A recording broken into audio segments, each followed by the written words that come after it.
Les Misérables de Victor Hugo, tome 1, Fantine.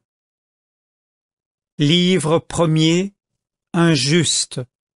Chapitre 2. Monsieur Myriel devient Monseigneur Bienvenu. Le palais épiscopal de Digne était attenant à l'hôpital. Le palais épiscopal était un vaste et bel hôtel bâti en pierre au commencement du siècle dernier par Monseigneur Henri Puget, docteur en théologie de la faculté de Paris, abbé de Simore, lequel était évêque de Digne en 1712. Ce palais était un vrai logis seigneurial. Tout y avait grand air, les appartements de l'évêque, les salons, les chambres, la cour d'honneur, fort large, avec promenoir à arcades, selon l'ancienne mode florentine, les jardins plantés de magnifiques arbres.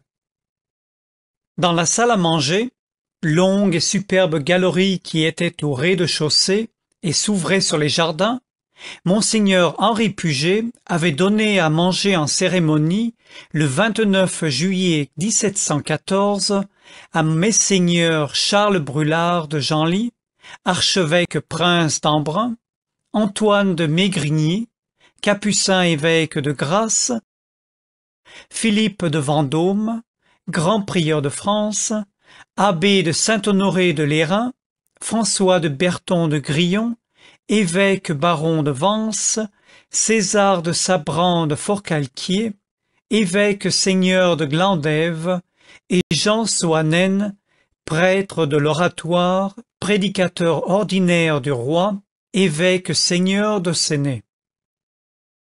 Les portraits de ces 7 révérends personnages décoraient cette salle, et cette date mémorable, 29 juillet 1714, y était gravée en lettres d'or sur une table de marbre blanc. L'hôpital était une maison étroite et basse, à un seul étage avec un petit jardin. 3 jours après son arrivée, l'évêque visita l'hôpital. La visite terminée, il fit prier le directeur de vouloir bien venir jusque chez lui. « Monsieur le directeur de l'hôpital, lui dit-il, combien en ce moment avez-vous de malades ? » « 26, monseigneur. »« C'est ce que j'avais compté, dit l'évêque. »« Les lits, reprit le directeur, sont bien serrés les uns contre les autres. »« C'est ce que j'avais remarqué. Les salles ne sont que des chambres, et l'air s'y renouvelle difficilement. »« C'est ce qui me semble. Et puis, quand il y a un rayon de soleil, le jardin est bien petit pour les convalescents. » C'est ce que je me disais. Dans les épidémies, nous avons eu cette année le typhus, nous avons eu une suette militaire il y a 2 ans, 100 malades quelquefois. Nous ne savons que faire. C'est la pensée qui m'était venue. Que voulez-vous, monseigneur, dit le directeur. Il faut se résigner. Cette conversation avait lieu dans la salle à manger galerie du rez-de-chaussée. L'évêque garda un moment le silence, puis il se tourna brusquement vers le directeur de l'hôpital. « Monsieur, dit-il, combien pensez-vous qu'il tiendrait de lits rien que dans cette salle ? » « La salle à manger de monseigneur ?» s'écria le directeur stupéfait. L'évêque parcourait la salle du regard et semblait y faire avec les yeux des mesures et des calculs. « Il y tiendrait bien 20 lits, dit-il, comme se parlant à lui-même. Puis élevant la voix, « Tenez, monsieur le directeur de l'hôpital, je vais vous dire, il y a évidemment une erreur. Vous êtes 26 personnes dans 5 ou 6 petites chambres. Nous sommes 3 ici, et nous avons place pour 60. Il y a erreur, je vous dis. Vous avez mon logis, et j'ai le vôtre. Rendez-moi ma maison, c'est ici chez vous. » Le lendemain, les 26 pauvres étaient installés dans le palais de l'évêque, et l'évêque était à l'hôpital. M. Myriel n'avait point de bien, sa famille ayant été ruinée par la Révolution. Sa sœur touchait une rente viagère de 500 francs, qui au presbytère suffisait à sa dépense personnelle. M. Myriel recevait de l'État, comme évêque, un traitement de 15 000 francs. Le jour même où il vint se loger dans la maison de l'hôpital, M. Myriel détermina l'emploi de cette somme une fois pour toutes de la manière suivante. Nous transcrivons ici une note écrite de sa main. Note pour régler les dépenses de ma maison. Pour le petit séminaire, 1500 livres. Congrégation de la mission, 100 livres. Pour les lazaristes de Montdidier, 100 livres. Séminaire des missions étrangères à Paris, 200 livres. Congrégation du Saint-Esprit, 150 livres. Établissement religieux de la Terre Sainte, 100 livres. Société de charité maternelle, 300 livres. En sus pour celle d'Arles, 50 livres. Œuvre pour l'amélioration des prisons, 400 livres. Œuvre pour le soulagement et la délivrance des prisonniers, 500 livres. Pour libérer des pères de famille prisonniers pour dette, 1000 livres. Supplément au traitement des pauvres maîtres d'école du diocèse, 2000 livres.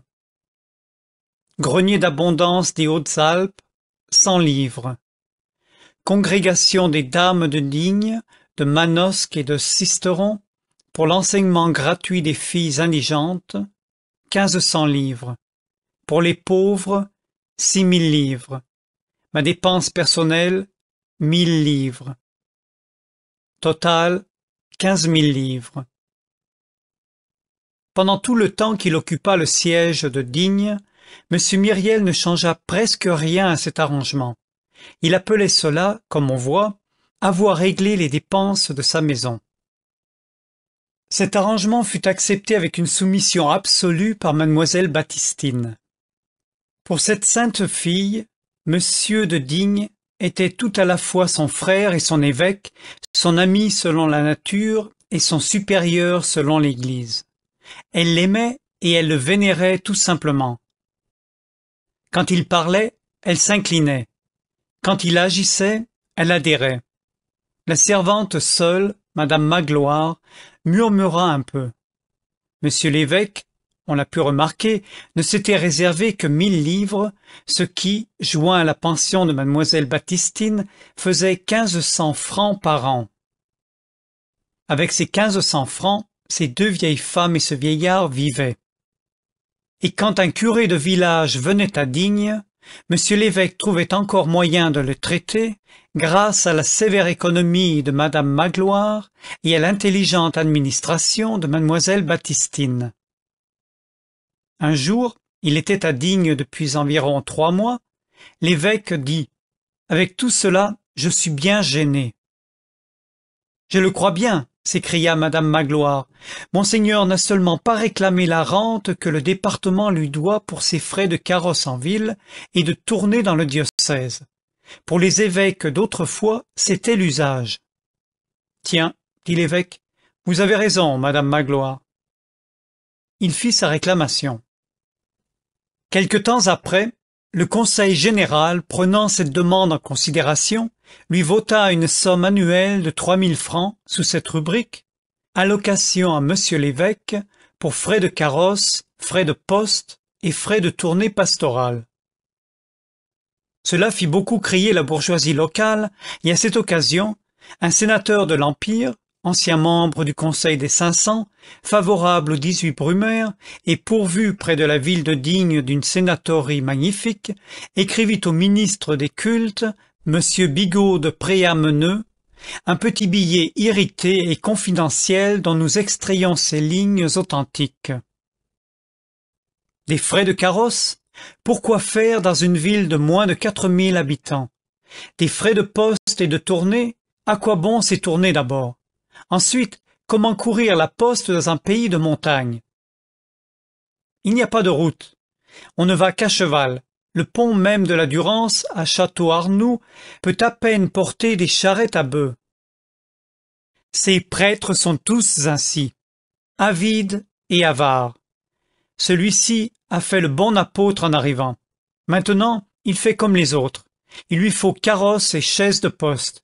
Il lui faut du luxe comme aux anciens évêques.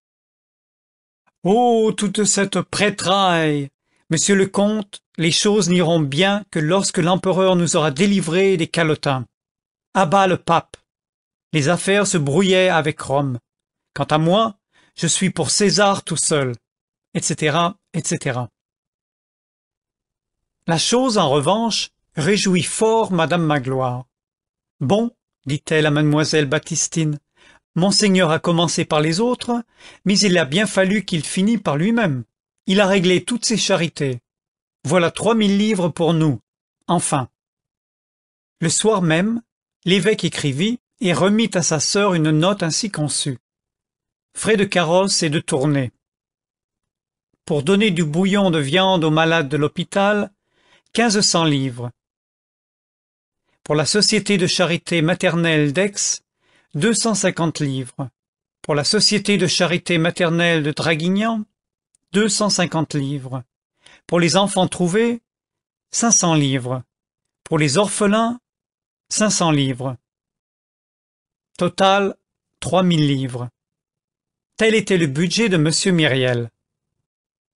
Quant au casuel épiscopal, rachat de bancs, dispenses, ondoiements, prédications, bénédictions d'église ou de chapelle, mariage, etc., l'évêque le percevait sur les riches avec d'autant plus d'âpreté qu'il le donnait aux pauvres. Au bout de peu de temps, les offrandes d'argent affluèrent. Ceux qui ont et ceux qui manquent frappaient à la porte de M. Myriel, les uns venant chercher l'aumône que les autres venaient y déposer. L'évêque, en moins d'un an, devint le trésorier de tous les bienfaits et le caissier de toutes les détresses. Des sommes considérables passaient par ses mains. Mais rien ne put faire qu'il changeât quelque chose à son genre de vie et qu'il ajoutât le moindre superflu à son nécessaire. Loin de là. Comme il y a toujours encore plus de misère en bas que de fraternité en haut, tout était donné, pour ainsi dire, avant d'être reçu. C'était comme de l'eau sur une terre sèche. Il avait beau recevoir de l'argent, il n'en avait jamais. Alors, il se dépouillait. L'usage étant que les évêques énoncent leur nom de baptême en tête de leurs mandements et de leurs lettres pastorales, les pauvres gens du pays avaient choisi, avec une sorte d'instinct affectueux, dans les noms et prénoms de l'évêque, celui qui leur présentait un sens, et ils ne l'appelaient que Monseigneur Bienvenu. Nous ferons comme eux, et nous le nommerons ainsi dans l'occasion. Du reste, cette appellation lui plaisait. J'aime ce nom-là, disait-il. Bienvenu corrige Monseigneur. Nous ne prétendons pas que le portrait que nous faisons ici soit vraisemblable. Nous nous bornons à dire qu'il est ressemblant. Fin du chapitre 2. Monsieur Myriel devient Monseigneur Bienvenu.